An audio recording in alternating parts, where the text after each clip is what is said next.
The Four Beauties atau empat wanita cantik adalah empat wanita yang muncul dalam sejarah Tiongkok kuno yang terkenal akan kecantikannya. Keempatnya adalah Cixi, Wang Zhaojun, Diao Zhan, dan Yang Guifei. Kelangkaan catatan sejarah tentang mereka berarti bahwa banyak dari apa yang diketahui tentang mereka sampai saat ini telah dibumbui oleh legenda. Mereka semua dikatakan telah menarik perhatian raja atau kaisar yang berkuasa di era masing-masing. Mereka memperoleh reputasi dari pengaruh yang mereka lakukan terhadap raja dan kaisar, dan akibatnya tindakan mereka berdampak pada berjalannya sejarah Tiongkok. 3 dari 4 wanita ini membuat sebuah kerajaan bertekuk lutut, dan kebanyakan dari mereka berakhir dengan tragedi. Sekarang kami akan membahas tentang keempat wanita ini yang kecantikannya sampai begitu melegenda dan mereka juga muncul dalam berbagai cerita silat yang sudah kita kenal. Jangan lupa untuk klik tombol like dan subscribe untuk membantu kami mengembangkan channel kami. Sekarang mari kita simak videonya.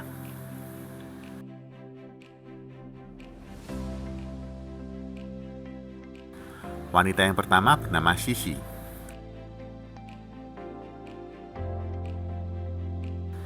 Cixi hidup sekitar abad ke-7 hingga ke-6 sebelum Masehi, selama periode musim semi dan musim gugur. Mirip dengan cerita di Zhuangzi, dia dikatakan sangat cantik sehingga ikan akan lupa cara berenang dan tenggelam di bawah permukaan air saat melihat bayangannya. Cixi berasal dari Suci, ibu kota kerajaan Yue kuno, Gojian. Raja Yue telah menyerah kepada negara saingan Wu. Dengan tujuan menunggu waktu sebelum melakukan balas dendam, bagian dari rencananya adalah mengirim Cixi sebagai hadiah untuk Fucai, Raja Wu, dengan harapan Fucai akan tergila-gila padanya dan teralihkan dari tugas resminya. Rencananya berhasil, dengan Fucai menghabiskan seluruh waktunya untuk menghibur Cixi dan tidak mengurus masalah militer. Bahkan dia membunuh penasihat terbaiknya, dan dia membangun istana Guanhua yang dipersembahkan untuk Cixi. Ini membuat kekuatan ekonomi dan militer kerajaannya mengalami kemunduran, sehingga Gojian mampu mengalahkan Fucai yang tidak siap dalam pertempuran. Fucai dengan penuh penyesalan melakukan bunuh diri. Ada 2 kisah tentang apa yang terjadi kemudian pada Cixi. Yang pertama adalah Gojian membunuhnya dengan menenggelamkannya, karena dia takut dia juga akan terpesona oleh kecantikannya. Versi kedua, dia akhirnya pergi bersama kekasihnya Fan Li dan mereka hidup dalam pengasingan bersama. Dalam cerita perjalanan ke barat, Cixi disebut sebagai lambang kecantikan yang megah. Dan Jin Yong sendiri memasukkan Cixi dalam salah satu novelnya yang berjudul Pedang Gadis Yue. Wanita kedua, Wang Zhaojun. Lahir sekitar 50 sebelum Masehi, selama masa dinasti Han Barat. Dia dikatakan sangat cantik sehingga penampilannya akan memikat burung yang terbang untuk jatuh dari langit.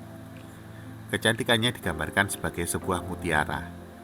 Terkenal karena kecantikan dan keterampilannya dalam memainkan pipa. Dia terpilih untuk diterima di harem Kaisar Yun.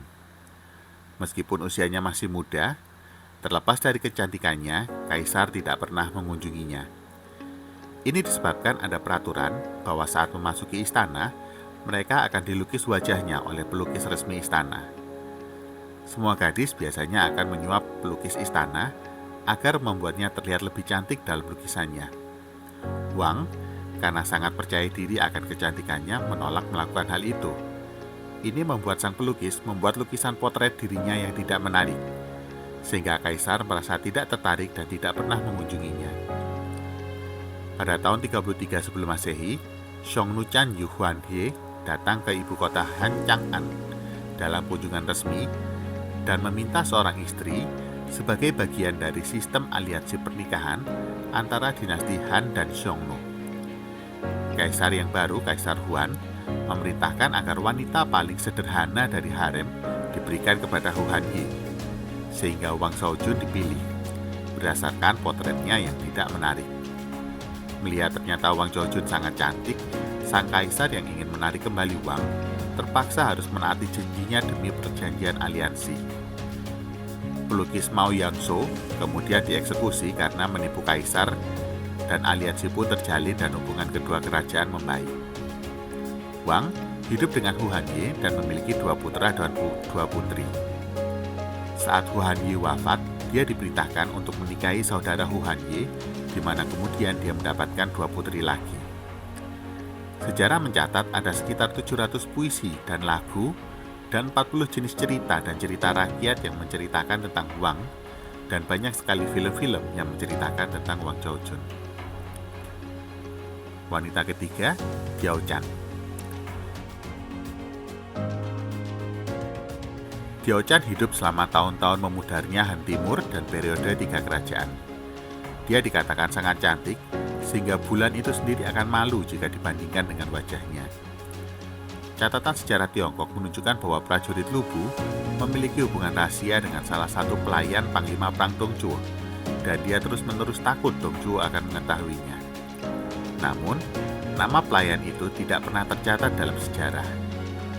Dalam penceritaan kembali selanjutnya, seperti novel fiksi Romance of the Three Kingdoms, atau kita biasa kenal dengan nama Samkok, wanita ini diberikan sebuah nama, yaitu Diao Chan.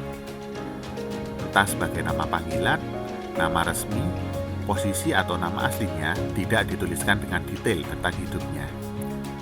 Detail fiksi tentang Diao Chan selama berabad-abad kemudian akan selalu ditambahkan secara bertahap. Ini membuat Diao Chan adalah gabungan antara karakter asli dengan campuran fiksi yang cukup kental. Dalam dongeng awal, Diao Chan digambarkan sebagai istri Lubu yang selama kekacauan politik dan tidak menyadari adanya persekongkolan melawan Dongzhuo. Cerita ini kemudian dihilangkan dan dibuat kisah baru yang membuatnya lebih aktif berpartisipasi dalam skema pengkhianatan. Dalam novel fiksi Samkok, Diao Chan membantu pejabat Wang Yun dalam rencana membujuk Lubu untuk membunuh ayah angkatnya, seorang tiran bernama Dongzhuo. Wang Yun mempersembahkannya kepada Dongzhuo sebagai selir, tetapi juga mempertunangkannya dengan Lubu pada saat yang sama. Diao Chan menggunakan kecantikannya untuk membuat Dongzhuo dan Lubu saling bermusuhan. Kepada Dongzhuo, dia berakting sangat mencintai Dongzhuo yang membuat Dongzhuo sangat terpikat dan mengikuti segala kemauannya. Tapi di lain pihak kepada Lubu, dia berakting seolah-olah hidupnya sangat sengsara di bawah Dongzhuo, dan dia mencintai Lubu dan ingin hidup bersama dengannya. Saat Lubu bertemu Wang Yun untuk berkonsultasi, dia pun dibujuk untuk bersama-sama berkhianat dan membunuh Dongzhuo. Pada akhirnya, Dongzhuo pun dibunuh dan Diao Chan menjadi istri Lubu. Diao Chan walaupun kisahnya fiktif, tapi dia sangat terkenal karena novel Samkok begitu melegenda dan diadaptasi ke berbagai video game, manga, manhwa, hingga serial televisi dan film. Wanita keempat, Yang Guifei.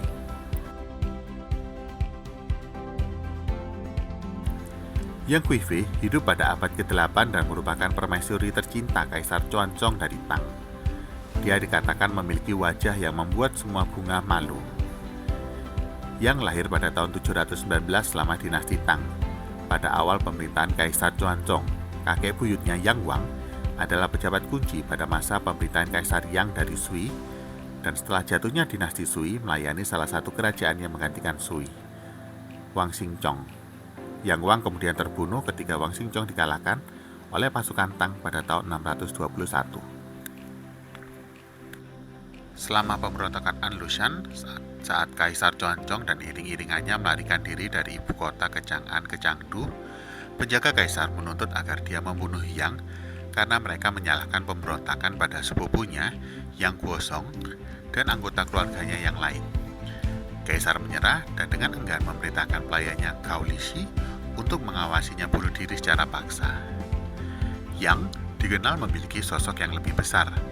Di era sejarah Tiongkok pada saat itu adalah tipe tubuh yang lebih disukai.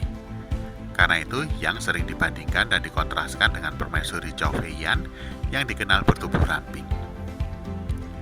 Itulah 4 wanita cantik yang begitu melegenda dan sering muncul dalam berbagai cerita-cerita wuxia, karena kita tahu cerita wuxia seringkali memasukkan karakter-karakter yang sudah ada sebagai bumbu cerita.